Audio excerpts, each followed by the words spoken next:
1. Write the different steps to develop a good team. Ans. Teamwork is important for achieving specific goals.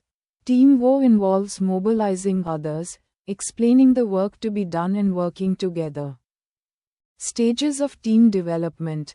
There are 4 stages in team development. 1. Forming. 2. Storming. 3. Knowing. 4. Performing. 1. Forming. It is the process of bringing together the persons in a team. The goal to be achieved is explained. They learn how to work in a team too. Storming. Every individual has one's own idea. It is very difficult to convince them and bring them to our point of view. Here the role of the team leader is very crucial. He should try to give a detailed account the goal to be achieved and how each individual contributes for it. He should have a lot of patience and should not hurt others' ideas. 3. Knowing. In this stage people start seeing that their ideas and suggestions are similar and that they can work together comfortably. 4. Performing. The team becomes fully stable and mature in this final stage of development. All the members understand their roles in the team as well as their responsibilities. They become trained, competent and self-motivated. Qualities of an effective team player. Teamwork plays a crucial role in achieving a common goal.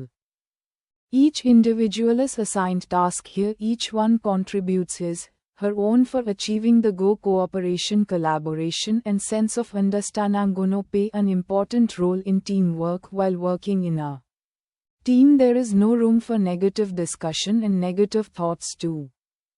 Emotional intelligence. 1. What is emotional intelligence? Write the different steps to improve emotional intelligence. Ans. Emotional intelligence.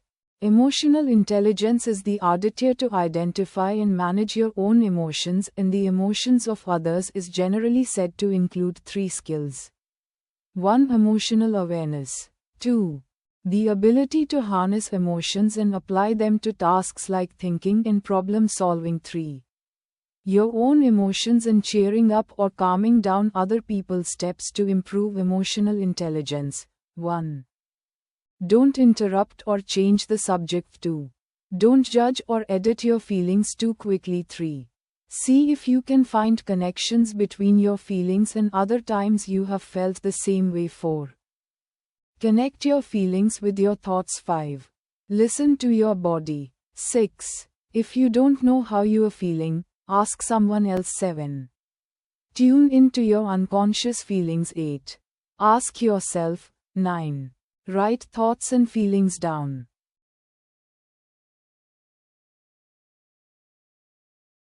ఒకటి. ఒక మంచి బృందాన్ని అభివృద్ధి చేయడానికి గల వివిధ దశలను రాయండి. జవాబు: నిర్దిష్ట లక్ష్యాలను సాధించడానికి బృందకృషి చాలా ముఖ్యం.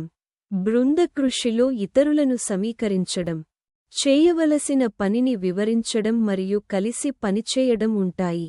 బృంద అభివృద్ధి దశలు. బృంద అభివృద్ధిలో 4 దశలు ఉన్నాయి. 1. ఏర్పాటు, ఫార్మింగ్. 2. సంఘర్షణ, స్టార్మింగ్. 3. నియమావళి, నార్మింగ్. 4. నిర్వర్తన, పెర్ఫార్మింగ్. 1. ఏర్పాటు, ఫార్మింగ్. ఇది ఒక బృందంలోని వ్యక్తులను ఒకచోట చేర్చే ప్రక్రియ. సాధించవలసిన లక్ష్యాన్ని వారికి వివరిస్తారు. వారు ఒక బృందంగా ఎలా పనిచేయాలో నేర్చుకుంటారు. 2. సంఘర్షణ, స్టార్మింగ్. ప్రతి వ్యక్తికి తనదైన ఆలోచన ఉంటుంది. వారిని ఒప్పించి మన దృక్కోణానికి తీసుకురావడం చాలా కష్టం.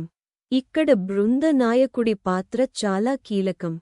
అతను సాధించవలసిన లక్ష్యం గురించి మరియు దానికి ప్రతి వ్యక్తి ఎలా దోహదపడతాడో వివరంగా వివరించడానికి ప్రయత్నించాలి. అతనికి చాలా సహనం ఉండాలి మరియు ఇతరుల ఆలోచనలను దెబ్బతీయకూడదు. 3. సాధారణీకరణ. ఈ దశలో ప్రజలు తమ ఆలోచనలు మరియు సూచనలు ఒకేలా ఉన్నాయని, మరియు వారు సౌకర్యవంతంగా కలిసి పనిచేయగలరని గ్రహించడం ప్రారంభిస్తారు. 4. పనితీరు. అభివృద్ధి యొక్క ఈ చివరి దశలో బృందం పూర్తిగా స్థిరంగా మరియు పరిణతి చెందుతుంది. సభ్యులందరూ బృందంలో తమ పాత్రలను, అలాగే తమ బాధ్యతలను అర్థం చేసుకుంటారు. వారు శిక్షణ పొంది, సమర్థులుగా మరియు స్వీయ ప్రేరణతో ఉంటారు. సమర్థవంతమైన బృంద సభ్యుని లక్షణాలు. ఒక ఉమ్మడి లక్ష్యాన్ని సాధించడంలో బృందకృషి కీలక పాత్ర పోషిస్తుంది. ఇక్కడ ప్రతి వ్యక్తికి ఒక పని కేటాయించబడుతుంది. లక్ష్యాన్ని సాధించడానికి ప్రతి ఒక్కరూ తమ వంతు సహకారం అందిస్తారు. బృందకృషిలో సహకారం, సమన్వయం మరియు అవగాహన భావన ముఖ్యమైన పాత్ర పోషిస్తాయి. బృందకృషిలో పనిచేస్తున్నప్పుడు ప్రతికూల చర్చలకు మరియు ప్రతికూల ఆలోచనలకు తావు ఉండదు. 2. భావోద్వేగ మేధస్సు. 1. భావోద్వేగ మేధస్సు అంటే ఏమిటి? దానిని మెరుగుపరచుకోవడానికి వివిధ దశలను రాయండి. జవాబు: భావోద్వేగ మేధస్సు. భావోద్వేగ మేధస్సు అనేది మీ స్వంత భావోద్వేగాలను మరియు ఇతరుల భావోద్వేగాలను గుర్తించి, నిర్వహించగల సామర్థ్యం. ఇందులో సాధారణంగా 3 నైపుణ్యాలు ఉంటాయని చెబుతారు. 1. భావోద్వేగ అవగాహన. 2.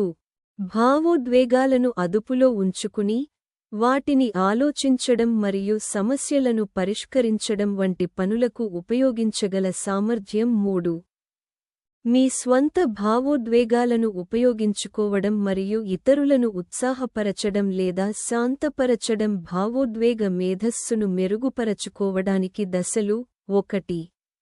మధ్యలో మాట్లాడకండి లేదా విషయాన్ని మార్చకండి. 2. మీ భావాలను తొందరగా అంచనా వేయకండి లేదా సవరించకండి. 3. మీ భావాలకు మరియు మీరు గతంలో అదే విధంగా భావించిన ఇతర సమయాలకు మధ్య సంబంధాలను కనుగొనగలరేమో చూడండి. 4. మీ భావాలను మీ ఆలోచనలతో అనుసంధానించండి. 5. మీ శరీరం చెప్పేది వినండి. 6. మీరు ఎలా భావిస్తున్నారో మీకు తెలియకపోతే వేరొకరిని అడగండి. 7. మీ అచేతన భావాలను గమనించండి. 8. మిమ్మల్ని మీరు ప్రశ్నించుకోండి. 9. ఆలోచనలను మరియు భావాలను రాసుకోండి.